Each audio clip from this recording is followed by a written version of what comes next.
এখনো জ্বলছে। তোমাকে এসে থেকেই দেখছি ঘটিতে আঙুল ডুবিয়ে কি হয়েছেটা কি? আর বলবেন না মহারাজ, আমার গিন্নি চলে যাওয়ার পর থেকে তো হাত পুড়িয়ে খাই। আজকে সত্যি সত্যি রান্না করতে গিয়ে হাত পুড়ে গেছে, তাই তো? হ্যাঁ মহারাজ, আপনি একদম ঠিক ধরেছেন। বেশ, বুঝলাম, কিন্তু এখনো গোপাল এলো না। মহারাজ, আপনার জন্য একটা পত্র এসেছে। কই কই দেখি।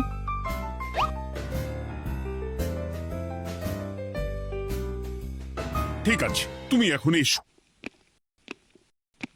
কিসের পত্র মহারাজ? দাঁড়াও, আগে গোপাল আসুক, তারপর বলছি। এই তো চলে এসেছি মহারাজ।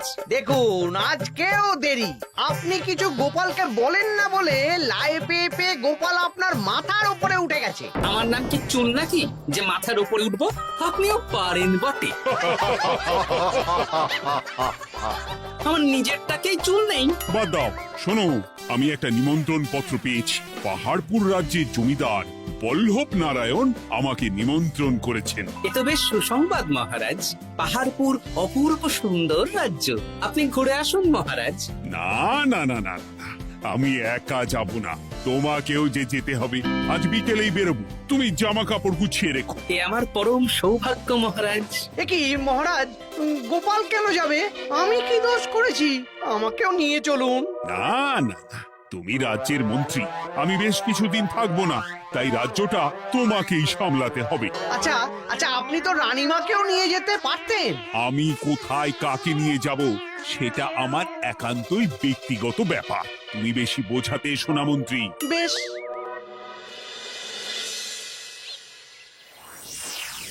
গোপাল গোপাল আর গোপাল, এই গোপালের জন্যে আমাদের কপালটাই মন্দ থেকে গেল।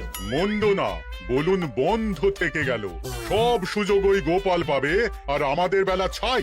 আজকেও গোপাল রাজসভায় দেরি করে এলো, তবু বেটাকে মহারাজ কিছু বললেন না। বলবে কি? উল্টে মহারাজই তো গোপালকে ঘুরতে নিয়ে যাচ্ছেন। পাহাড়পুরে গিয়ে ভালো মন্দ আহার করবে গোপাল, আর আমি রাজ্য পাহারা দেব। হ্যাঁ, ঘেন্না ধরে গেল এই জীবনে। গোপাল যতদিন আছে ততদিন কিন্তু আমরা ওই ফুলে ফেপে উঠতে পারবো না। গোপালের যেন 7 খুন মাপ। আমরা তো বানের জলে ভেসে এসেছি। আপনি তো গোপালকে তাড়ানোর অনেক চেষ্টা করেছেন, কিন্তু কিছুতেই কিছু হয়নি। হবে কি করে? গোপালের একে ওই ক্ষুরোধার বুদ্ধি, তারপর মহারাজের উপর অগাধ বিশ্বাস, দুটো মিলেমিশে এক হয়ে গেছে। মাঝে মাঝে তো মনে হয় বেটাকে মেরেই ফেলি। আমার দু চক্ষের বিষ।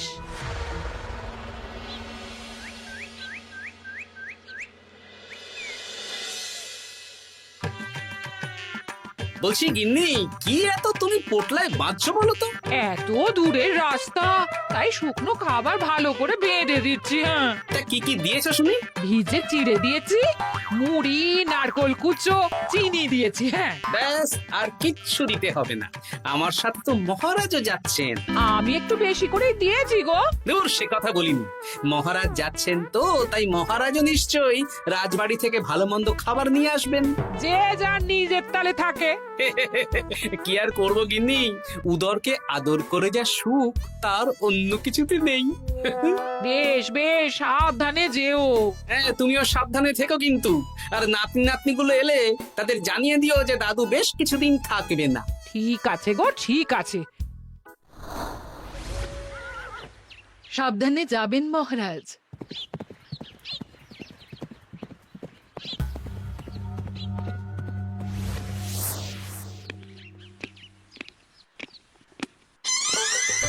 তুমি হুটহাট করে কোথায় চলে যাও বলো তো? আমি বিকেলে তোমার জন্য মুচমুচে বেগুনি ভেজেছি। সে ঠিক আছে, কিন্তু তোমাকে এখন রান্নাঘরে থাকলে হবে না গিন্নি। ও মা, রাতের খাবার কে করবে শুনি? আমি তো এখন একটু একটু রান্না শিখে গেছি। এখন তোমাকে অন্য কাজ করতে হবে। কি কাজ? শোনো, বুঝতে পেরেছো তো? একদম জলের মতো পরিষ্কার বুঝে গেছি। তাহলে আর দেরি না করে যাও।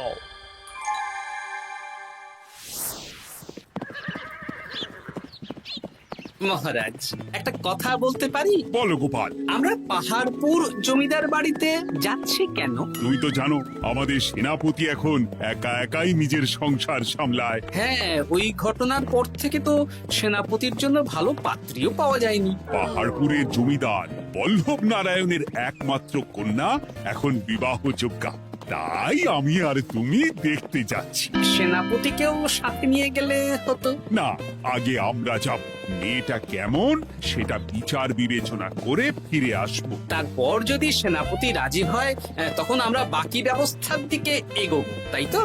একদম তাই। আর তোমার চেয়ে ভালো মানুষ চেনার ক্ষমতা আমার জানা আর কেউ নেই, সেই জন্যই তো তোমাকে নিয়ে এলাম। এ আমার পরম সৌভাগ্য মহারাজ।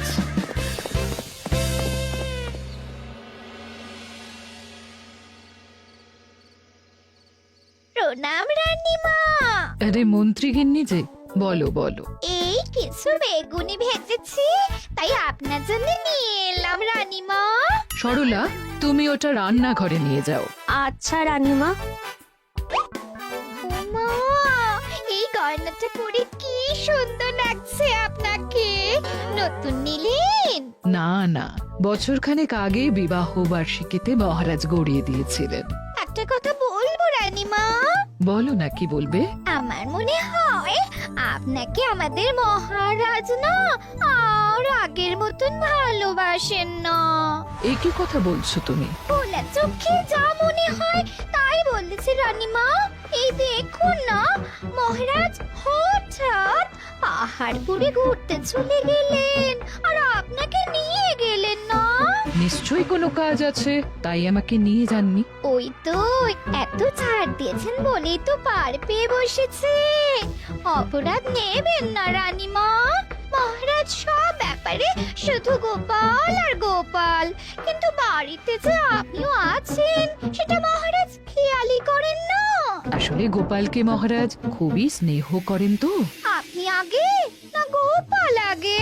পাহাড়পুর তো এত সুন্দর জায়গা, চারিদিকে পাহাড়, পাহাড় থেকে নেমে আসছে নদী। ভাবুন আপনাকে মহারাজ নিয়ে যেতেন যদি। সত্যি তো, আমাকে তো মহারাজ নিয়ে গেলেন না। নিয়ে যাবেই বা কেন? আপনাকে তো আর মহারাজ আগের মতো ভালোই বাসেন না। সব ধ্যান জ্ঞান এখন শুধু গোপাল। হ্যাঁ, সত্যি তো, আমি তো এটা ভেবেও দেখিনি কখনো। গোপালই আপনার কপাল পুড়িয়েছে। আসছে রানীমা।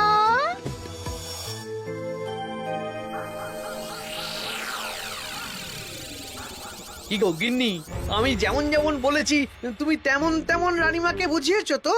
হ্যাঁ হ্যাঁ, আমি একেবারে এমন ভাবে কানে পুষ্পন্ত ঢেলেছি, রানীমার কান মাথা সব সব ভরে গেছে। এবার শুধু মাঝে মাঝে ইন্ধন জুগিয়ে যেতে হবে, বুঝলে? তারপরে তোমার পথের কাঁটা ফাঁকা হয়ে যাবে। আর একবার গোপাল সরে গেলেই আর কোনো চিন্তা নেই। দু হাত ভরে রোজগার করবে গো।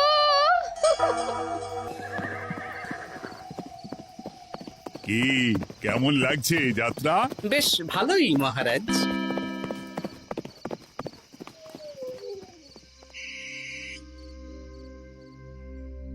রানীমা, খাবার কি আমি এই ঘরে নিয়ে আসবো?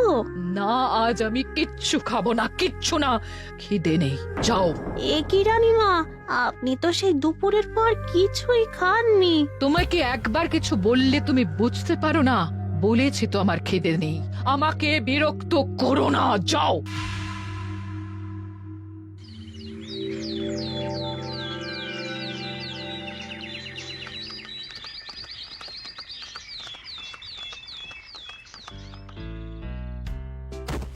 আসুন মহারাজ কৃষ্ণচন্দ্র, আসুন আসুন আসুন। কি সুন্দর জায়গায় পাহাড়পুর, মনে হচ্ছে বেশ কিছুদিন থেকে যাই। তা থেকে যান না। এখন যে কাজে এসেছি সেটা আগে করে নি, তারপর যদি সব ঠিকঠাক তখন তো আবার আসতে হবে। তাও ঠিক। এই বিমলা মা, এদিকে আয়। এই নিন কমলা লেবুর শরবত। বেশ সুন্দরী দেখতে মহারাজ। নিজের মেয়ে বলে বলছি না, বিমলা সব কাজ নিজের হাতে করে। বাড়িতে পাঁচটা দাস দাসী আছে, তাদের কাজই করতে দেয় না। বাহ বাহ বাহ, ভালোই তো। আপনার মেয়েকে তো বেশ লক্ষ্মীমন্ত দেখতে। ও অনেক ছোটবেলায় মাকে হারিয়েছে, কিন্তু নিজের ইচ্ছে পড়াশুনো রান্না বান্না সব শিখেছে। যেমন হাতের রান্না তেমনই মাথায় বুদ্ধি। রান্না তো খেলেই বুঝতে পারবো। হ্যাঁ, আজ দুপুরে সব রান্না তো নিজের হাতেই করছে। আমি ওকে কিছু প্রশ্ন করতে চাই। দাঁড়িয়ে আছো কেন মা? বসো। মহারাজ, আপনার অনুমতি নিয়ে আমি বিমলাকে কিছু প্রশ্ন করতে চাই। করো না। আচ্ছা বিমলা, তোমার বয়স কত? আসছে শ্রাবণে আমি 19 বছরে পড়বো। আচ্ছা, শ্রাবণ মাসে জন্ম, বর্ষাকালে। বেশ বেশ। আচ্ছা বলো তো, মেঘের ডাকে জল ছেড়ে ডাঙায় উঠে পড়ে, মানুষ তাকে হাতে পেলে নিয়ে যায় ঘরে, এটা কি? কই মাছ। বাহ বাহ, এবার বলো তো, এমন কোন জিনিস যেটা একান্তই তোমার কিন্তু অন্যেরা বেশি ব্যবহার করে? আমার নাম। বাহ বাহ বাহ বাহ বাহ, খুব সুন্দর খুব সুন্দর। আপনার মেয়ের মাথায় বুদ্ধি আছে। আচ্ছা আচ্ছা, আরেকটা প্রশ্ন করব। বলো তো, একটা অঙ্ক পরীক্ষায় তোমার বাবা 100-তে 90 পেয়েছে, তুমি 100-তে 100 পেয়েছো, আর আমি 100-তে 95 পেয়েছি। তাহলে কে বেশি বুদ্ধিমান? আপনি বেশি বুদ্ধিমান। এমা, এটা তুই কি বললি রে? তুই তো 100-তে 100 পেয়েছিস, তাহলে তুই বেশি বুদ্ধিমান হবি না? না না, আমি হলে তো বুদ্ধিমতী হব। দারুণ দারুণ। জমিদার মশাই, আপনার মেয়ে সত্যিই বুদ্ধিমান, না মানে বুদ্ধিমতী। এবার দুপুরের ভুরি ভোজটা খেলেই বুঝতে পারবো হাতের জাদু।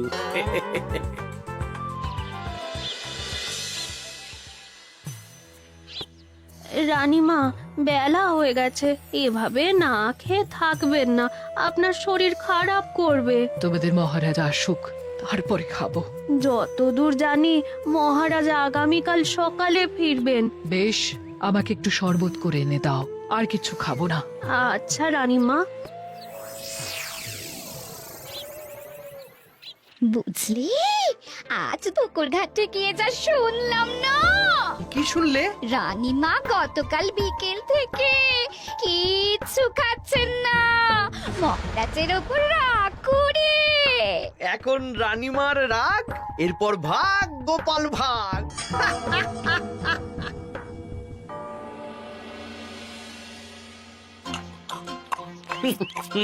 সত্যি বিমলা, তোমার হাতের রান্নার কোনো তুলনা নেই মা। আমাদের সেনাপতি তাহলে আর হাত পুড়িয়ে রান্না করবে না বলছো? সে যদি কর্তাগিন্নিতে রাগারাগি হয় তখন। মা আমার লজ্জা পেয়েছে। তা আপনাদের কোনো আপত্তি নেই তো? কি যে বলেন, আপনার রাজ্যের সেনাপতি বলে কথা। বলছি, বিমলাকে তো আমাদের সেনাপতি দেখলো না, তাহলে? বিমলার একটা তৈলচিত্র আছে, আমি আপনাকে বরং সেটা দেব, আপনি ওনাকে গিয়ে দেখাবেন। সেই ভালো হবে, আমাদের খুব পছন্দ হয়েছে। তাহলে সেনাপতি রাজি হলে আমরা বিবাহের তারিখ চিঠিতে জানিয়ে দেব। আচ্ছা মহারাজ।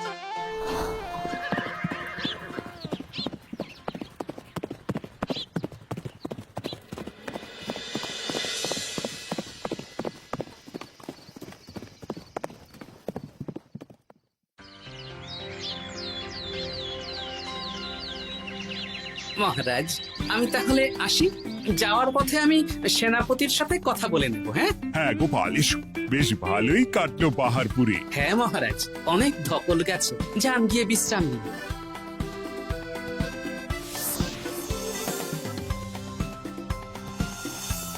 কি সেনাপতি, পছন্দ তো? হ্যাঁ, খুব পছন্দ হয়েছে গোপাল। তোমার চোখ তো দেখছি একেবারে জহুরের চোখ।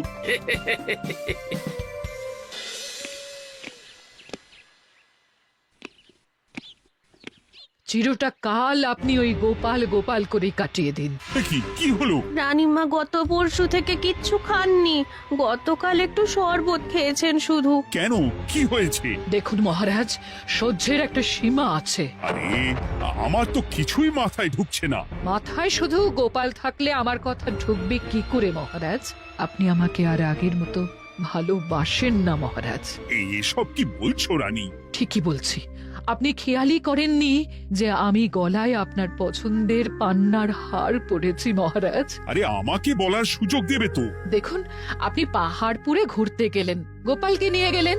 আমারও মনে হয় কোথাও ঘুরতে যাই মহারাজ। আরে গোপালকে নিয়ে যাওয়ার প্রয়োজন ছিল, তাই নিয়ে গেছি। গোপাল তো আপনার প্রিয়জন, তাই ওকেই আপনার প্রয়োজন। আমি তো কেউ না। দেখো, গোপাল আমার সব বিপদে আপদে পাশে থাকে, তাই ওকে ভরসা করি। সেটা তো তুমি খুব ভালো করে জানো। আজকের পরে হয় গোপাল থাকবে, না হলে আমি থাকবো। না না না, এ হতে পারে না। গোপালকে আমি সরাতে পারবো না, আর কাউকে সরানোর জন্য কোনো কারণ তো চাই। আর কারণ যদি আমি দিয়ে দিই? কি কারণ? আপনি গোপালকে বলবেন আমার সাথে আপনার ঝগড়া হয়েছে। বেশ, তাতে কি? আপনি গোপালকে বলবেন ও যেন আমাকে বলে আপনার কাছে ক্ষমা চাওয়ার জন্য, আর আমি ক্ষমা চাইবো না। ব্যাস, আপনি এই সামান্য কাজটা গোপালকে করতে না পারার জন্য ওকে তাড়িয়ে দেবেন। ওকে মাত্র 7 দিন সময় দেবেন। ব্যাস।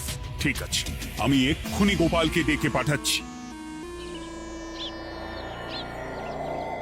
দেখো গোপাল, এখন যদি রানী আমার কাছে ক্ষমা না চায়, তাহলে কিন্তু আমি বাধ্য হব তোমাকে রাজসভা থেকে তাড়িয়ে দিতে। আচ্ছা মহারাজ, বুঝেছি। রানীমা আপনার কাছে ক্ষমা চাইবেন, কিন্তু তার জন্য আপনাকে আমার কথা মতো কিছু কাজ করতে হবে মহারাজ। কি কাজ বলো? বুঝেছেন? হ্যাঁ। না গোপাল, আমি মহারাজের কাছে ক্ষমা চাইতে পারবো না। দেখুন রানীমা, আমার মনে হয় আপনার ক্ষমা চাওয়াই উচিত। পুরুষ মানুষের মন বলে কথা, যদি বেশি দিন আপনি মহারাজের সাথে এরকম তিক্ত সম্পর্ক রাখেন, তাহলে কিন্তু মহারাজের মন অন্যদিকেও চলে যেতে পারে। এমনিতেও কি গোপাল? কিছু না রানীমা, শুধু এটুকু জেনে রাখুন, রাজবাড়ির মাঠে বাঁশ বাঁধা হবে। মানে কেন?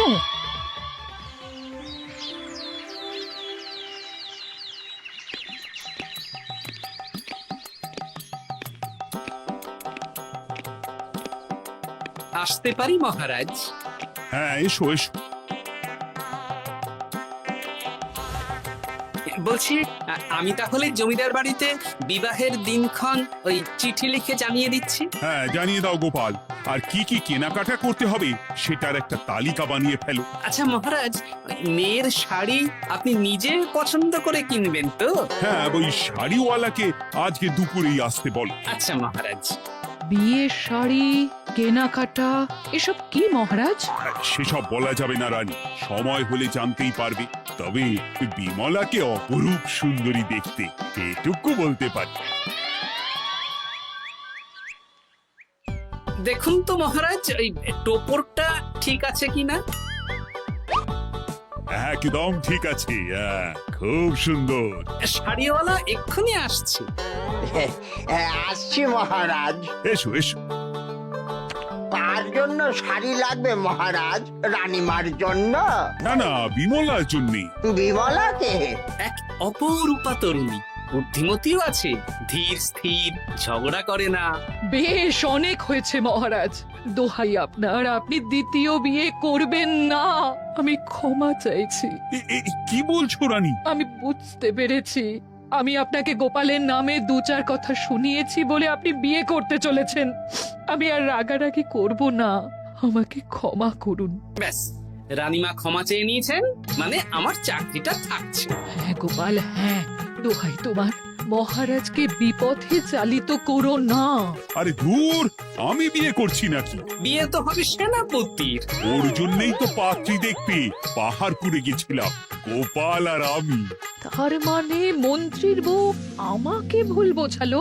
আবার মন্ত্রীর কোনো ষড়যন্ত্র হবে, ওকে না নিয়ে গিয়ে গোপালকে নিয়ে গেলাম বলে। সেনাপতির বিয়ের আগেই আপনি মন্ত্রী মশাইকে ধোলাইটা দিয়ে দিন। ঠিক বলেছ রানী, তুমি বরং শাড়ি পছন্দ করো, আর আমি চললাম মন্ত্রীকে ধোলাই দিতে।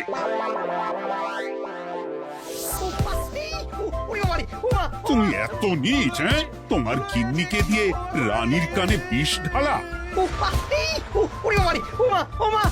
ভুল হয়ে গেছে, ক্ষমা করে দিন। এখন মন্ত্রীমশাই ভ্যাঁ করছেন, কদিন পরে সেনাপতির বিয়েতে প্যাঁ হবে ছাদনা তলায়।